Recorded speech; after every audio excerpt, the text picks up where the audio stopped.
Atualmente, tramitam nos tribunais brasileiros milhares de processos com pedidos de medicamentos de alto custo e até tratamentos que só podem ser realizados no exterior. Saiba agora em quais casos o Ministério Público Federal pode agir e também aqueles em que o próprio paciente pode acionar a Justiça Federal para ter esses direitos garantidos. Estou aqui desde 11 horas da manhã, gente, morrendo de dor, que eu não estou nem conseguindo ficar em pé direito. É muito complicado, a saúde está muito crítica. São lágrimas de quem não aguenta mais a dor e muito menos o descaso. Péssimo, aqui ninguém tem respeito por ninguém e a maioria das pessoas que trabalham nessa área acha que a gente está vindo pedir favor. Isso é ridículo. Uma vaga, um espaço para cura.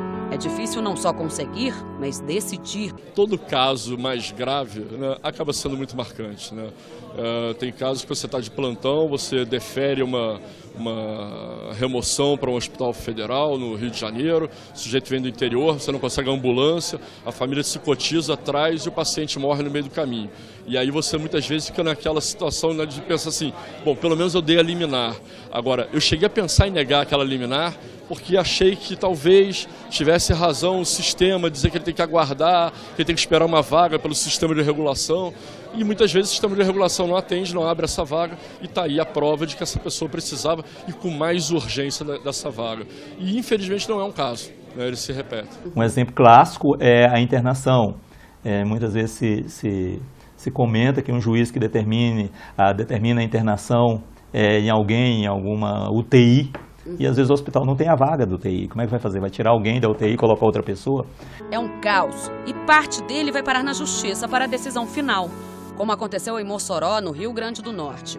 O Ministério Público Federal solicitou e a Justiça Federal determinou a intervenção judicial na entidade que administra uma casa de saúde da região. A decisão da 8ª Vara da Justiça Federal em Mossoró prevê que o município mantenha o repasse de recursos financeiros para restabelecer serviços de urgência em algumas especialidades, como obstetrícia, ginecologia e pediatria. Até o número de ações que chegam no Poder Judiciário, a gente vem tendo um crescimento há muito tempo já, de longa data, mas o marco foi 1988. No Brasil, com a redemocratização e com a Constituição de 88, isso se acentuou ainda mais. Então a gente teve praticamente um crescimento assim multiplicando por 10 ou por 20 o número de demandas.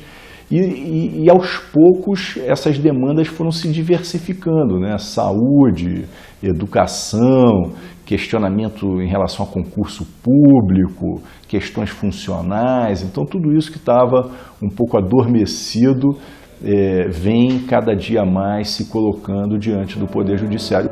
Muitas vezes o motivo do atraso do cumprimento de uma decisão judicial vem de onde menos se espera, de quem cuida da saúde. O advogado conta que conseguiu para um paciente uma liminar que diz o seguinte: determinando a imediata operação. Nesse caso, o hospital não sabia o que era imediata e falou, o imediato para mim não tem tempo. E aí o juiz, retificando a decisão, determinou o prazo de 24 horas para ocorrer a cirurgia. Aí sim, a cirurgia ocorreu em 24 horas. E os exemplos se espalham pelo país afora.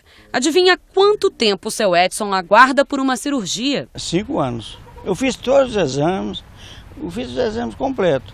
E entreguei aqui no hospital de base. E estou aguardando. Primeiro disse que a mulher que atendia sobre o estado de férias. Depois falou que não atende mais lá. E aí pronto. Então o que esperar no saguão principal do hospital? A triagem falou para mim que já tinha gente de 5 horas da manhã que ainda não tinha sido atendido, que provavelmente eu ia ser começado atendido a partir das 5 horas da tarde.